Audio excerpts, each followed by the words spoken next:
السلام علیکم ورحمۃ اللہ وبرکاتہ۔ آج کے سبق کا آغاز ہم سورہ آل عمران کی آیت نمبر 124 سے کرتے ہیں۔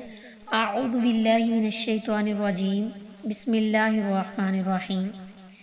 اذ جب تقولو آپ کہنے لگے، للمؤمنین مومنوں کو، الن یکفیکم کیا کافی نہیں تمہارے لیے، ان یمدکم کہ مدد کرے تمہاری، ربکم تمہارا رب، بثلاثۃ آلاف 3000 سے، من الملائکتی فرشتے، منذرین اتارے ہوئے۔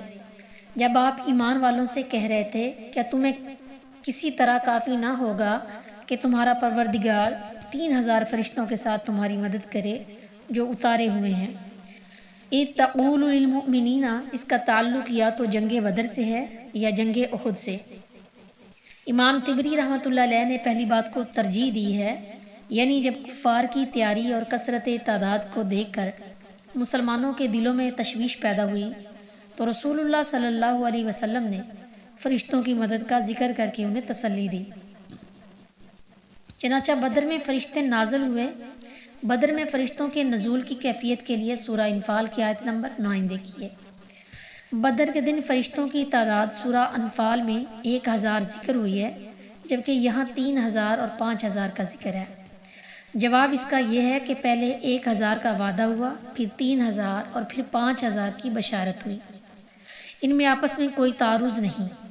بعض کے نزدیک اس وعدے کا تعلق جنگ احد سے ہے، اور انہوں نے کہا ہے چونکہ مسلمانوں نے جنگ احد میں توکل اور صبر سے کام نہ لیا، اس لیے اللہ تعالیٰ نے مدد کو روک لیا، ورنہ ظاہر ہے کہ اگر فرشتے نازل ہوتے تو مسلمان شکست نہ کھاتے۔ بلا کیوں نہیں، ان تصبروا اگر تم صبر کرو، وتتقوا اور پرہیزگاری کرو، ویأتوکم اور تم پر آئیں، من فورہم فوراً سے وہ، ہذا یہ، یمددکم مدد کرے گا تمہاری، ربکم تمہارا رب، بخمسۃ 5000 ہزار، من الملائکتی فرشتوں سے، مسومین نشان زدہ۔ کیوں نہیں اگر تم صبر کرو اور ڈرتے رہو اور وہ اپنی اسی جوش میں تم پر آ پڑے تو تمہارا رب 5000 فرشتوں کے ساتھ تمہاری مدد کرے گا جو خاص نشان والے ہوں گے۔ وما اور نہیں، جعلہ اللہ کیا اسے اللہ تعالیٰ نے، الا مگر وہ، بشرا صرف خوشخبری ہے، لکم تمہارے لیے، ولتطمئن اور اس لیے کہ اطمینان ہو، قلوبکم تمہارے دلوں کو، بھی اس سے، ومن نصر اور نہیں ہے مدد، الا سوائے، من عند اللہ مگر اللہ سے، العزیز الحکیم جو حکمت والا ہے، غالب۔ اور اللہ نے اسے نہیں بنایا مگر تمہارے لیے ایک خوشخبری، اور تاکہ تمہارے دل اس کے ساتھ مطمئن ہو جائیں، اور مدد نہیں ہے مگر اللہ کے پاس سے جو سب پر غالب، کمال حکمت والا ہے۔ لیقطع تاکہ کاٹ ڈالے، طرفاً گروہ، من الذین ان لوگوں کا جو، کفروا انہوں نے کفر کیا، او یکبتہم یا انہیں ذلیل کرے، فینقلبوا تو وہ لوٹ جائیں، خائبین نامراد، تاکہ وہ لوگوں کا ایک حصہ کاٹ دے جنہوں نے کفر کیا یا انہیں ذلیل کر دے، پس وہ ناکام واپس لوٹ جائیں۔ لیس لک نہیں ہے آپ کے لیے، من الامر کسی کام سے دخل، شیء کچھ بھی، او یتوبا خواہ توبہ قبول کرے، علیہم ان کی، او یعذبہم یا انہیں عذاب دے، فإنہم کیونکہ وہ، ظالمون ظالم ہیں۔ آپ کے اختیار میں اس معاملے میں سے کچھ بھی نہیں، یا وہ ان پر مہربانی فرمائے یا انہیں عذاب دے، کیونکہ بلا شبہ وہ ظالم ہیں۔ لیس لک من الامر شیء اس آیت میں پیغمبر صلی اللہ علیہ وسلم سے فرمایا کہ بندے کو اختیار نہیں، ہر قسم کے اختیارات اللہ تعالیٰ کے ہاتھ میں ہیں۔ بیر معونہ پر جن قبائل نے آپ صلی اللہ علیہ وسلم کے 70 صحابہ کو دھوکے سے قتل کیا تھا، ان کے خلاف اور جنگ احد میں مشرکین کی طرف سے جو لوگ پیش تھے ان کے خلاف رسول اللہ صلی اللہ علیہ وسلم نے نام لے لے کر دعائے قنوت شروع کی۔ بیر معونہ والا واقعہ بخاری میں موجود ہے۔ بخاری المغازی باب غزوۃ الرجیع۔ عبداللہ بن عمر رضی اللہ تعالیٰ عنہ فرماتے ہیں کہ رسول اللہ صلی اللہ علیہ وسلم نے نماز فجر کی دوسری رکعت میں رکوع کے بعد سر اٹھاتے تو سمیع اللہ لمن حمدہ ربنا ولک الحمد کے بعد یہ دعا کیا کرتے، اے اللہ فلاں فلاں اور فلاں پر لعنت فرما۔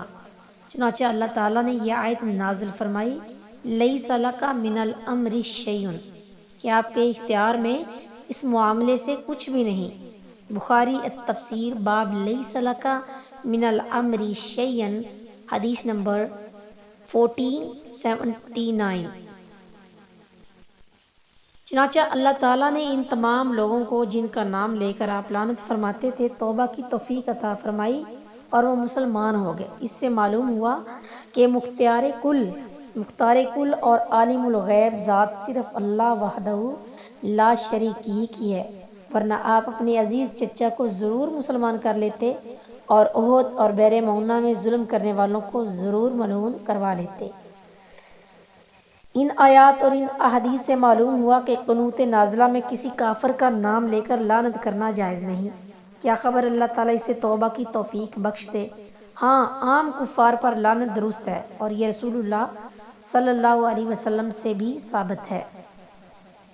وَلِلَّهِ، اور اللہ کے لیے ہے، مَا فِي السَّمَاوَاتِ، جو کچھ آسمانوں میں ہے، وَمَا فِي الْأَرْضِ، اور جو کچھ زمینوں میں ہے، یغفر، وہ بخش دے، لمن یشاء، جس کو چاہے، ویعذب، اور عذاب دے، من یشاء، جسے چاہے، واللہ، اور اللہ تعالیٰ، غفور، بخشنے والا ہے، رحیم، مہربان۔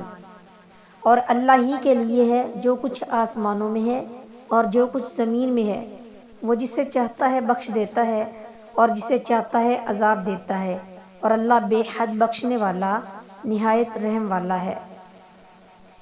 یا ایھا الذین، اے وہ لوگو، آمنو، جو ایمان لائے ہو، لا تأکلوا الربا، نہ کھاؤ تم سود کو، اضعافا، دوگنا، مضاعفتاً، بڑھا چڑھا کر، واتقوا اللہ، اور اللہ تعالیٰ سے ڈرو، لعلکم، تاکہ تم، تفلحون، فلاح پاؤ۔ اے لوگو جو ایمان لائے ہو، مت کھاؤ سود کئی گنا جو دگنے کیے ہوئے ہوں، اور اللہ سے ڈرو تاکہ تم فلاح پاؤ۔ یا ایھا الذین آمنوا لا تاکلوا الربا، یہ شاید سود کا ذکر یہاں جنگ احد کے تذکرے میں اس لیے فرمایا کہ اوپر کی آیت میں 122 میں مذکور ہوا ہے جہاد میں نامردی کا، اور سود کھانے سے نامردی آتی ہے۔ دو سبب سے، ایک یہ کہ مال حرام کھانے سے توفیق اطاعت کم ہوتی ہے اور بڑی اطاعت جہاد ہے، اور دوسرے یہ کہ سود لینا کمال بخل ہے۔ چاہیے تھا کہ اپنا مال جتنا دیا تھا لے لیتے، بیچ میں کسی کا کام نکل جاتا، یہ بھی مفت نہ چھوڑے، اس کا جدا بدلہ چاہے، تو جس کو مال پر اتنا بخل ہو وہ جان کب دینا چاہے گا۔ پھر انصار کے یہود کے ساتھ سودی لین دین کے تعلقات تھے، اور احد میں منافقین یہود کی وجہ سے نقصان پہنچا تھا، گویا اس کو حرام قرار دے کر ان تعلقات کو ختم کر دیا۔ اضعافا مضاعفتاً، اس سے بعض لوگوں نے سود مرکب کو حرام اور سود مفرد کو حلال ثابت کرنے کی کوشش کی ہے، حالانکہ یہاں اس زمانے کے سود خوروں کی سنگ دلی بیان ہو رہی ہے جو آج بھی موجود ہے۔ زمانہ جاہلیت میں بہت سے لوگ دوسروں کو سودی قرضے دیا کرتے تھے، جب قرضے کی میعاد ختم ہو جاتی تو مقروض سے کہتے قرض ادا کرو ورنہ سود میں اضافہ کرو۔ قرض ادا نہ کرنے کی صورت میں میعاد میں توسیع کر دی جاتی اور سود کی مقدار میں اضافہ کر دیا جاتا۔ اس طرح کچھ عرصے کے بعد سود کی مقدار اصل زر سے بھی کئی گنا زیادہ ہو جاتی، اور یہ سود تجارتی اور غیر تجارتی دونوں طرح کا ہوتا تھا، جیسا کہ اس آیت کی تفسیر کے تحت تابعین نے تصریح کی ہے۔ سودی کاروبار کی اس بھیانک صورت کی طرف قرآن نے اضعافا مضاعفتاً کے الفاظ سے اشارہ فرمایا ہے، ورنہ یہ مطلب نہیں کہ مرکب سود حرام اور سادہ جائز ہے۔ اسلام میں ہر قسم کا سود حرام ہے، صرف قرض کی ایک صورت جائز ہے، جیسا کہ فرمایا وَإِن تُبْتُمْ فَلَكُمْ رُءُوسُ أَمْوَالِكُمْ لَا تَظْلِمُونَ وَلَا تُظْلَمُونَ، سورہ بقرہ آیت نمبر 269۔ اور اگر تم توبہ کر لو تو تمہیں اپنے اصل مال لینے کی اجازت ہے، نہ تم ظلم کرو گے اور نہ تم پر ظلم کیا جائے گا۔ وَاتَّقُوا النَّارَ الَّتِي، اور ڈرو اس آگ سے جو کہ اعدت تیار کی گئی ہے للکافرین، کافروں کے لیے، اور اس آگ سے ڈرو جو کافروں کے لیے تیار کی گئی ہے۔ وَاتَّقُوا النَّارَ الَّتِي، اس آیت میں سود خوروں کو اس آگ سے ڈرایا گیا ہے جو کافروں کے لیے تیار کی گئی ہے۔ اس سے معلوم ہوا سود لینا اور دینا مسلمان کا کام نہیں۔